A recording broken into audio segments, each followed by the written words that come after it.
Père. Et là, nous voyons que Philippe disait, mais Seigneur, montre-nous le Père, et cela nous suffit. Ah bon, il y a un train. Attends 2 minutes. Seigneur nous bénisse. Montre-nous le Père, et cela nous suffit. Mais il y a si longtemps, que tu es avec moi, Philippe. Il y a si longtemps, tu ne m'as pas connu. Ne sais-tu pas que celui qui me voit le Père? Colossiens 1,15 nous dit que Jésus est l'image du Dieu invisible. Ne sais-tu pas que celui qui m'a vu a vu le Père? Et dès maintenant, tu le connais dès maintenant, si tu me vois, Philippe. Emmanuel, Dieu avec nous, Matthieu 23, Jésus.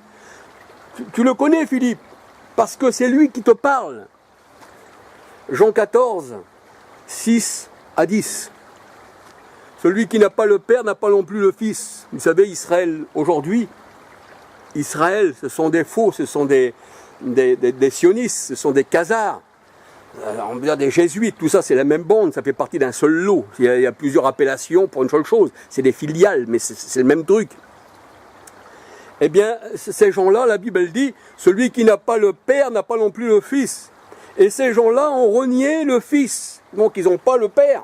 Parce que Jésus vivait par le Père. Voyez-vous? Celui qui a le Fils a aussi le Père, celui qui n'a pas le Fils n'a pas le Père.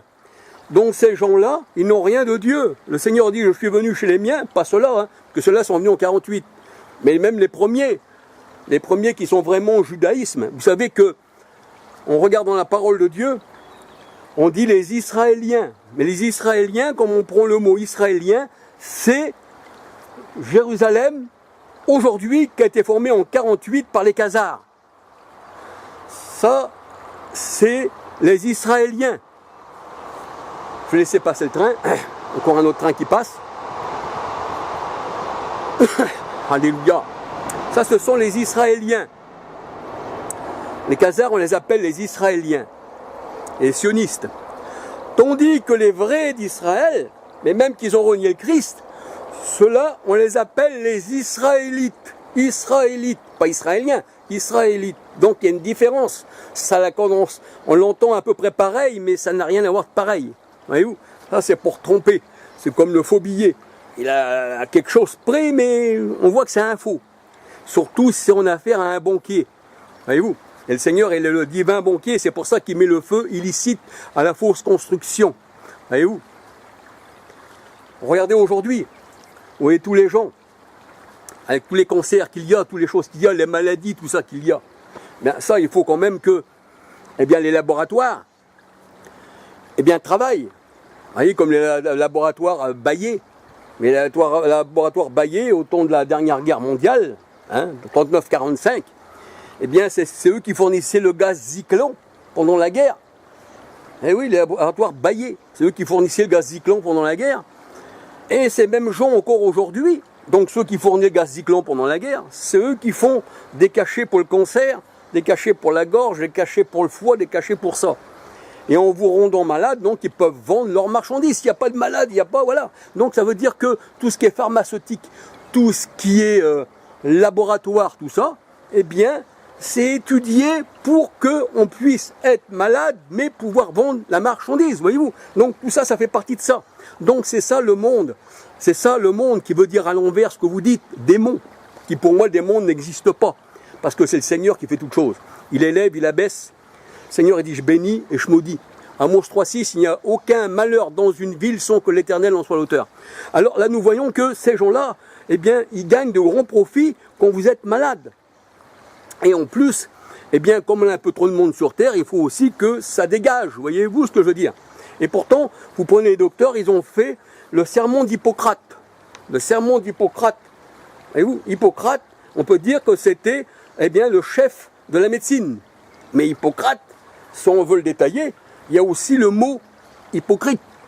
Donc, hypocrite, Hippocrate, c'est exactement la même chose, voyez-vous. Malheur à l'homme qui se confie dans l'homme. Apocalypse 17,5. Mais heureux celui qui se confie dans le Seigneur. Heureux celui qui se confie dans ses voies. Alléluia. Voyez-vous, moi, je vais vous dire quelque chose. Je ne suis que Charles, et moi je ne suis rien. Mais je vais vous dire quelque chose. C'est le Seigneur qui est tout. Si j'étais constructeur automobile, je construirai un moteur de voiture. Et je construirai aussi un moteur de poids lourd. Mais chaque moteur a son piston. Vous savez, dans le moteur, on appelle ça des pistons. C'est ce qui donne la compression dans le piston. Et le piston, il a une dimension exacte. On ne peut pas mettre dans un poids lourd le piston d'une auto. Et on ne peut pas mettre le piston d'une auto dans un poids lourd. Mais si le piston, il est fait à partir du constructeur et que l'on prend le piston et qu'on le met dans le moteur, eh bien ça marche. Et naturellement, le piston, où il va? Dans le moteur approprié. Donc si vous êtes des vases d'honneur, vous passerez par la petite porte, vous serez sauvés, vous serez au Seigneur, vous avez été fait pour ça, pour la petite porte, parce que la parole de Dieu, elle dit, tous ceux qui crurent étaient destinés à la vie éternelle. Mais si vous êtes destinés à aller dans le gros piston du poids lourd, eh bien vous irez dans le piston du poids lourd. Et vous, chacun est destiné pour une tâche. Le Seigneur a dit, avant que tu sois né, je t'avais destiné à être mon disciple. Alléluia. À passer par cette petite porte. Mais le Seigneur a dit, j'ai fait le méchant pour le jour du malheur. Le Seigneur a dit, c'est moi avec la même pâte qui a fait avec l'argile un vase d'honneur et un vase de déshonneur. J'en même endurci le cœur du Pharaon et j'endurcis le cœur des hommes. J'en envoie un esprit d'égarement pour qu'ils croient au mensonge. Donc c'est le Seigneur qui fait toutes choses. Et le Seigneur dans sa parole, il dit, il n'y a rien qui m'échappe. Je connais toutes choses et j'ai fait toutes choses. Tout ce qui est caché, je connais. Je connais même le cœur de l'homme. Je sais ce que tu penses, dit le Seigneur. Et ta pensée n'est pas ma pensée. Ta pensée est la pensée de l'adversité. Arrière de moi, Satan, parce que tes pensées ne sont pas mes pensées, mais c'est les pensées des hommes, que le Seigneur Jésus disait à Pierre. Donc la pensée, c'est la pensée Satan, c'est l'homme. L'homme charnel. Ne craignez pas les hommes. Et vous savez, le Seigneur, il dit quand il est venu, eh bien la parole de Dieu nous dit qu'il nous a délivrés de nos ennemis. Il nous a délivrés de nos ennemis. Des hommes mauvais, de ceux qui nous haïssent. C'est écrit dans Luc. C'est ce que dit Marie. Hein? Il nous a délivrés de nos ennemis. Et le Seigneur, il dit, eh bien qu'il a mis ses ennemis sous ses pieds. Psaume 110, 1 à 6, les rois. Psaume 110, 1 à 6, les rois sous ses pieds, les dominations, tout ça sous ses pieds. Et la parole de Dieu nous dit dans Jérémie 10, 24, Jérémie 10, 24, si je me rappelle bien, eh bien que les rois, là, quand ils étaient pris par l'armée des Hébreux, l'armée de Josué, Josué disait, mettez-leur le pied sur la tête. Ça s'appelle un monde vaincu. Le Seigneur a dit, la terre est mon marchepied, la terre. Cette terre-là, je l'ai vaincue. La terre est mon marchepied, mais le ciel est mon trône. Gloire au Seigneur. Alors voyez-vous, le Seigneur, eh bien, il est, la parole de Dieu, elle dit, il se tient dans l'assemblée de Dieu, là où brille la lumière. Le Seigneur, il dit, je n'habite pas dans des maisons faites de main d'homme, là où il y a de l'impudicité, là où c'est abominable, là où il y a de la débauche, là où il y a des horreurs, là où il y a des effigies qui représentent des choses monstrueuses. Le Seigneur est saint. On ne peut pas comparer que le Seigneur habiterait ici, dans cette chose-là, qui est comment, malfaisante, où il y a des choses que je ne peux même pas décrire, que la pensée n'arrive même pas à me venir, tellement que c'est abominable. Mais le Seigneur est grand, mais le Seigneur est puissant. Alors vous tous qui êtes dans les religions, qui faites partie de la grande prostituée, eh bien voici votre sort. Ça c'est le bâtiment qui prend feu. Mais le Seigneur ici, toi aussi, de même que le bâtiment a pris feu, de même toi aussi tu es réservé pour le feu. Déjà la cognée est à la racine des arbres, disait Jean-Baptiste. Portez du fruit digne de la repentance. Mais vous ne pouvez pas porter de fruit. Comment qu'un arbre chargé d'épines pourrait porter du bon fruit, puisqu'on reconnaît l'arbre à son fruit? Eh oui. Et je vous avertis de la part du Seigneur. Il y a beaucoup d'appelés, peu d'élus. Votre berger,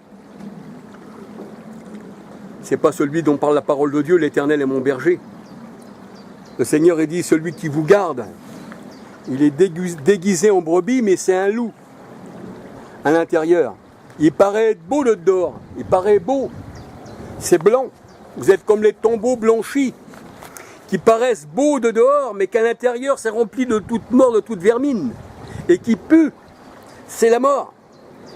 Et regardez ces bâtiments églises qu'ils appellent, ces bâtiments là, ces cathédrales, regardez, ce sont des rois tout ça.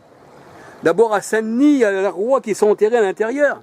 C'est pour ça qu'ils ont payé les gens du monde pour reconstruire cette abomination qu'ils appellent Notre-Dame. Pour moi, c'est pas madame. Cette dame-là, c'est la dame du monde. Cette dame-là, vous savez ce que c'est l'Europe. Parce que l'Europe, c'est une femme aussi. Ah oui, ça fait partie des déesses grecques. L'Europe, eh bien, c'est une femme. La statue de la liberté, ça représente l'Europe. Ça représente la franc-maçonnerie. Les fils de la veuve, c'est ça. La veuve, c'est celle qui n'a pas eu d'enfant. C'est celle qui a été rendue stérile par le Seigneur. Et où? C'est Agar, la grande prostituée. Elle est esclave avec ses enfants. Cette femme-là, c'est... Ah, comment on appelle ça? La Marianne, avec le bonnet phrygien. C'est ça, cette femme-là. Cette femme-là, c'est Isis. C'est celle qu'on retrouve dans les bâtiments qui ont pris feu, là. Notre-Dame de Paris. Qui, Notre-Dame, n'a rien pu faire pour le bâtiment.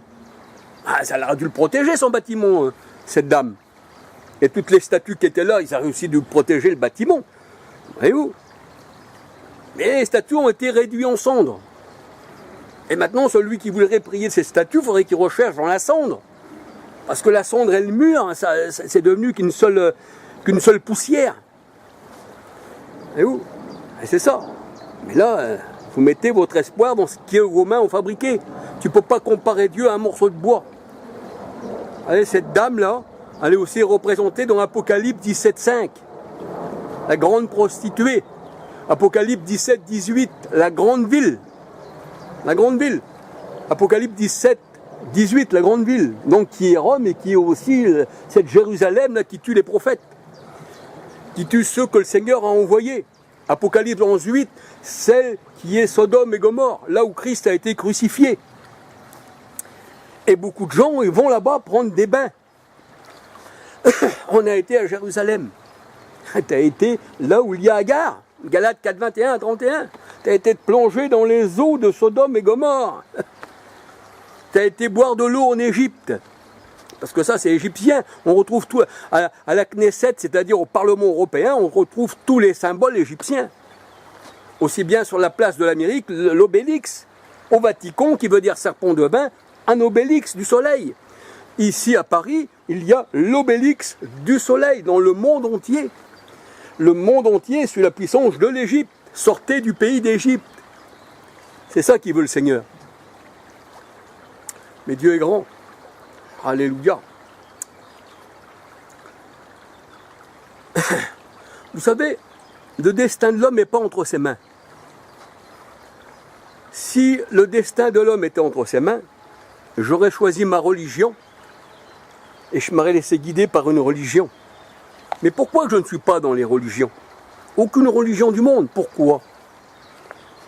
C'est parce que le royaume du Seigneur ne fait pas partie de ce monde.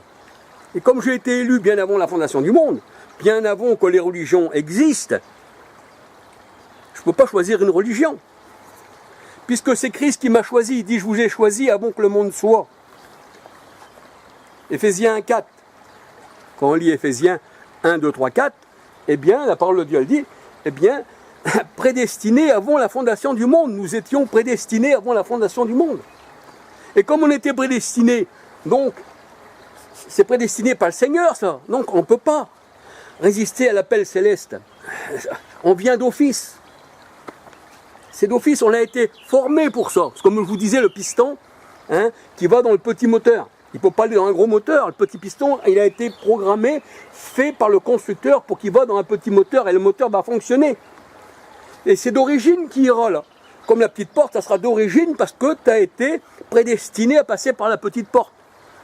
Maintenant, si tu n'as pas été prédestiné, mais que le Seigneur t'a prédestiné à passer par la grande porte, bah, tu passeras par la grande porte de la perdition.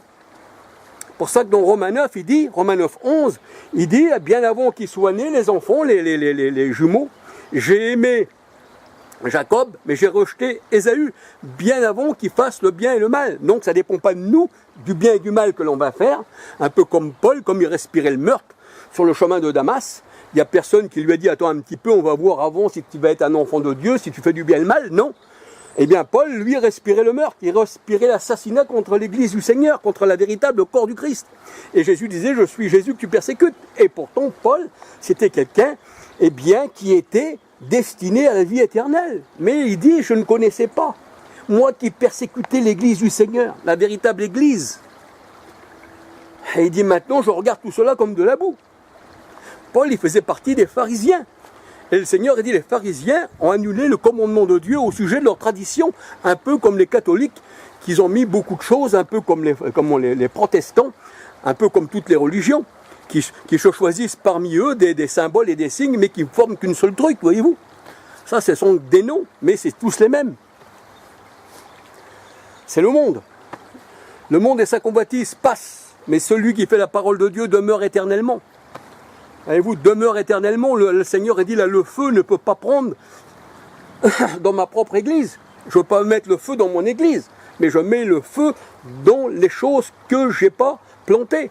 Toute plante que mon Père Céleste n'a pas plantée sera déracinée. Ça, c'est déraciné. Déraciné, plus de racines. Oui. Et le Seigneur a dit, si les racines sont saintes, les branches le sont aussi. Si les racines sont saintes, les branches le sont aussi. Donc si vos racines, c'est le Vatican, si vos racines, c'est le pentecôtiste, si vos racines, c'est l'anabaptiste, les témoins de Jéhovah, tout ça, ça c'est malsain. Vos branches sont malsaines et vos fruits sont malsains. Ça, c'est ce qui forme des épines pour le Seigneur. Eh oui, c'est ce qui forme des épines. Eh oui, les épines. Ça fait penser un peu à une couronne solaire que le Seigneur a portée. Les épines, la couronne solaire qui représente. Et l'homme, son cœur était comme un buisson d'épines. Donc le Seigneur, il a porté sur sa tête, dans son être, toute la souffrance du monde. Mais pas n'importe quel monde. Parce que le monde, il n'est pas mort pour le monde. Non, parce que le monde l'a haï. Et le Seigneur a dit, n'aime pas le monde. Mais comme je parle du monde, c'était ceux qui étaient dans le monde à l'époque, mais qui étaient ses disciples. Le Seigneur a dit qu'il est venu qu'afin aucun de ses petits ne se perde. Gloire au Seigneur. Alléluia. Eh oui, Dieu est grand. Alléluia. Donc il faut réfléchir, parce qu'il en va de notre vie éternelle. Il faut réfléchir où on met les pieds. Mais qui c'est qui va réfléchir? Si ce n'est un enfant de Dieu déjà prédestiné avant la fondation du monde. Celui qui fait partie des ténèbres ne pourra pas réfléchir. Parce que pour lui, la parole de Dieu est folie. Et même en ce moment, quand je parle, là, il y en a qui me critiquent, j'en suis certain. Ils vont dire, celui-là, il est fou. Pourquoi l'écoutez-vous? Et vous savez qu'il y a beaucoup de prophètes dans la parole de Dieu, eh bien, qu'on disait, il est fou, même du Seigneur Jésus-Christ. Il est fou, pourquoi l'écoutez-vous? Eh oui, il y en a même qui disaient, il est rempli d'un esprit impur. Après le Seigneur a dit, le serviteur n'est pas plus haut que son maître. S'il ment à moi, eh bien, insulté, à plus forte raison, vous aussi, mes membres, vous serez aussi insultés. Alléluia. Voilà. Eh bien, je vais finir. Que le Seigneur vous bénisse. Que le Seigneur vous garde. Et j'espère que vous ne prendrez pas feu avec les choses du monde. Parce que le Seigneur, il dit, dans sa parole, si vous prenez part aux choses du monde, alors vous ne m'avez jamais connu. Jamais, jamais, jamais. Bien, gloire au Seigneur, et qu'il vous donne un esprit de révélation. Alléluia. Gloire à son nom.